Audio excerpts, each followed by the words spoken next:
Hello everyone and welcome back to a new video on module number 2. Today I will dive into the relaxed, stable stance. So I hope you guys had a wonderful morning, wonderful evening, wonderful afternoon, whatever time it is that you guys are watching it.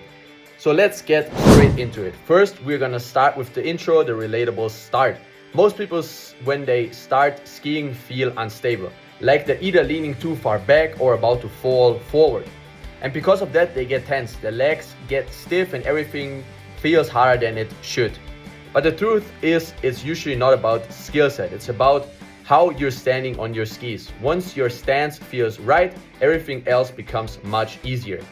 So keep eye contact and a relaxed tone. Why stance matters in skiing. Your stance is the foundation of skiing. If your stance is off, turning feels different, stopping feels scary, and you feel out of control. But if your stance is good, your skis respond better, you stay balanced, you feel more confident. So the analogy behind it is like building a house. If the base isn't stable, everything else becomes harder. I think you can see it with a lot of architects out there. If they don't build a great foundation on the house, the whole house is gonna fall down. The ideal stance, step by step. I will guide you through that, and I thought today use some visuals to make it more understandable for you guys. So the weight over the front of the ski boots is very important. As you can see right here, this guy is leaning a little bit forward with his upper body. So the weight in the middle of the skis, the weight should always be in the middle of the skis. And you should always look ahead and not look back. I think this is self-explanatory. So if you lean back, there will be no pressure on the front of the skis, and the skis can't even bend, so that most of the skis aren't in contact with the snow. This makes it very hard to ski, as most of the control of the skis normally provide is lost. Your weight should be forward so that your shins push on the front of the ski boots and the skis press evenly in the snow along their length. So as you can see on the right side, this is the correct stance.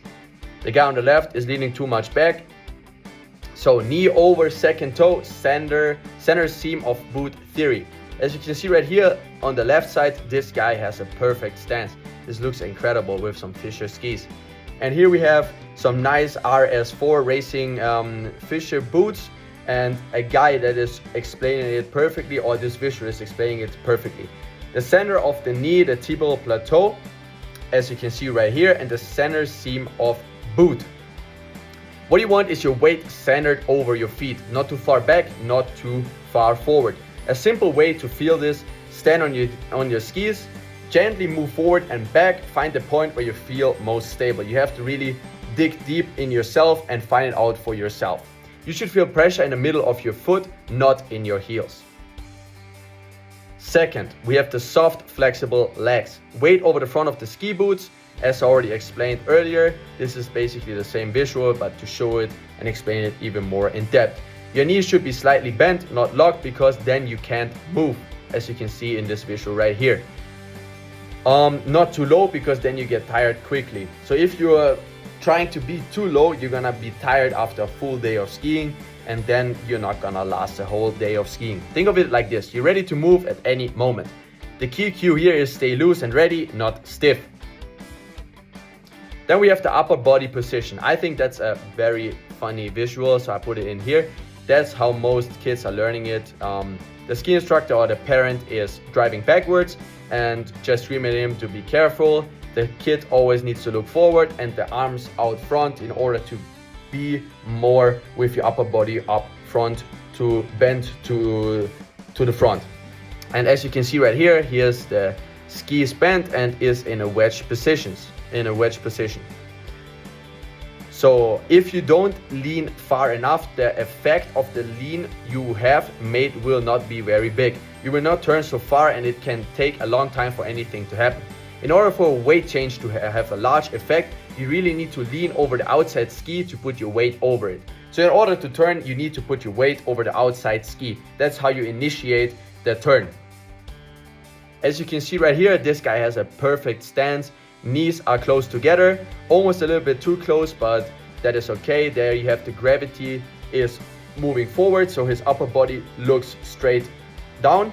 Then you have the centrifugal force these are going to the side, and then you have the ground reaction force where the skis give you a force back from the impact on the snow. Shoulders are over the toes, bum is over the heel pieces, as you can see right here. So the toes are over, the knees are over the toes, and his bum or glutes are right over the skiing pieces or the heel pieces. Your upper body should stay relaxed and upright, hands slightly in front, shoulders relaxed and eyes looking forward. A lot of beginners look down on their skis, but that actually throws you off balance. So don't try to look at your skis, try to look forward, and then everything comes natural. So where you look is where you go. Relaxation, very important. The skiing posture. So resist the urge to lean back, bend your knees and lean slightly forward so that shins lightly rest on the front of your boots. So this guy is in a position where he gets a lot of speed, but his upper body is too much bent down, and this is gonna hurt after you ski for the whole day. So turning and stopping on skis. Keep your body still while slightly pushing your outside ski out and parallel to the slope. Look where you want to travel and turn feet in that direction. Turn skis perpendicular to the slope. You can slightly tilt the outside ankle for a smoother turn. As you can see right here, this is a great position of the skier. One of the biggest mistakes beginners make is becoming stiff. As soon as something feels uncomfortable, they tense up. But here's the problem. When your body is stiff, you're gonna lose control. You can't react, you can't adjust, and everything feels harder. So the example here, try standing on one leg stiff versus relaxed. Relaxed is always easier to balance. Key takeaway, the more relaxed you are, the more control you actually have. Common mistakes plus fixes. So the first mistake is leaning back, as I already explained earlier. I don't have to go through that visual again, but as you can see right here, this guy is leaning too much back. You always have to lean a little bit forward, that your upper body is over, or your knees. In here it's not perfectly shown, but your knees should be over your tips, and your glutes should be around the same length, or like the vertical length of your heel pieces. Here, eyes forward, hands forward and on the side, back and shins similar angle, both ankles flexed forward and feet below hips. This is a perfect stance. And also with the Rossignol skis and the sweet protection helmet, this guy looks like a proper skier. Traditional skis versus snow feet short skis, key differences. I thought I put that in there as well. So you have the traditional skis and then you have the snow feet short skis. So the weight focus should be forward and on your toes. The stance width is hip width apart. The stability source length of skis. The length is 5.3 to 6.6 feet long, and the weight is about 8 to 15 pounds. And for the shorter skis, that might be helpful for you as well. If you're a beginner skier, to use short skis, there's the weight focus more in the middle and the back of the feet. The stance width is shoulder width apart, so a little bit wider. The stability source is center balance and staggered feet. The length is 15 to 47 inches or 1.25 to 3.9 feet. The weight is under 5 points.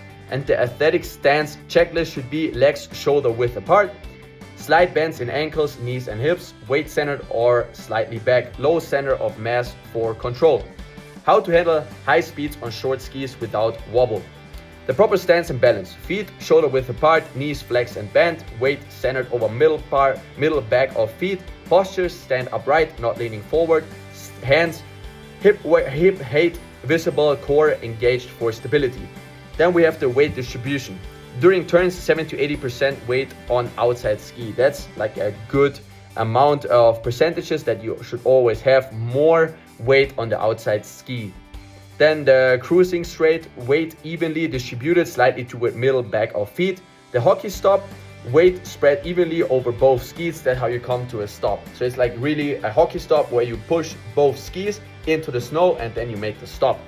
The staggered stance, one foot slightly ahead for longer base. That's how it is for skiing. So if you ski at a higher speed, then you will see that one foot is slightly ahead for longer base. So if you go to the left side, your left side your ski on the left side will be a little bit more to the front, and if you go to the other side, one ski will always be on the front. So then speed control techniques, carving turns, use metal edges, roll knees, ankles toward mountain. Finishing turns, angle skis uphill to naturally slow down. Hockey stop. Push edges sideways with even weight distribution. Complete each turn fully before starting next. So what I see a lot of skiers, beginner skiers, they are scared to like fully get the whole turn on. So they would just make a curve, and then before they're doing the whole curve, they are just trying to like do the curve after each other. So you really have to like go all the way around and make the whole curve. That's how you get a more fluid skiing experience. Equipment maintenance. Sharp metal edges. You always need to maintain your skis, and that will be linked in the ski waxing tutorials that I will bring out soon. So use tuner sharpening stone regularly. Waxing, apply liquid wax before each outline. Dry edges thoroughly dry after each session. So if you don't dry your edges or dry your skis, you're gonna get rusty skis, and you don't want that. You want, if you invest a lot of money in your skis, you want to maintain them for a lifetime. Storage.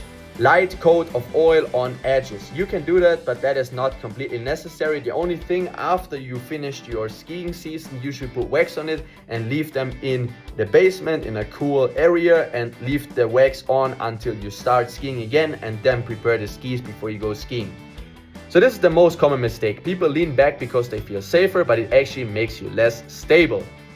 The fix here is bring your hips slightly forward and feel your weight centered. Stiff body is also a common mistake. Trying to control everything by being tense. Take a breath, relax your legs, and allow small movements. Never look down on your skis. Instead, look ahead. The fix is look where you want to go, not at your feet. Simple practice. This is very simple because here you can see she is in an upright position, leaning back, and her knees are not bent. And you're not gonna get a lot of speed and not gonna have fun when you ski like this lady right here. This is a very great stance. This guy looks like he is going down the mountain with full speed. He has a perfect stance, knees are bent, knees are over the toes, and then his upper body is looking forward. He is not leaning back, and he is in a great carving position. So the beginner's wedge. Keep the tips close, but don't allow them to cross. As you can see right here, if you have the beginner's wedge, don't cross your skis, otherwise you're gonna fall over and eat some snow. Push heels out to create a wedge and slow down. So you really have to push out the heels in order to have a good beginner's wedge position. Next time you're on the slope, try this. Stand still on flat terrain, find your balance point, slightly bend your skis, relax your upper body, then just slide a little and focus only on your stance. Important, don't rush. This is your foundation. Don't rush this step, because if you're gonna rush it, you're gonna implement a wrong stance in you, and you're gonna have problems later on if you don't build the foundation correctly. If you take the time to get this right, everything else in skiing will become much easier. So this really proves my point. In the next module, we'll build on this and focus on controlling your speed and stopping confidently. I hope you guys like this module. Let me know if you have any questions. Reach out to me on Skool, or reach out to me on any other social media platform like Instagram. I will link my Instagram to my Skool, so you guys can reach out to me on Instagram as well if you have any additional questions. So let's get to work, and hope you guys liked it. See you guys in the next module.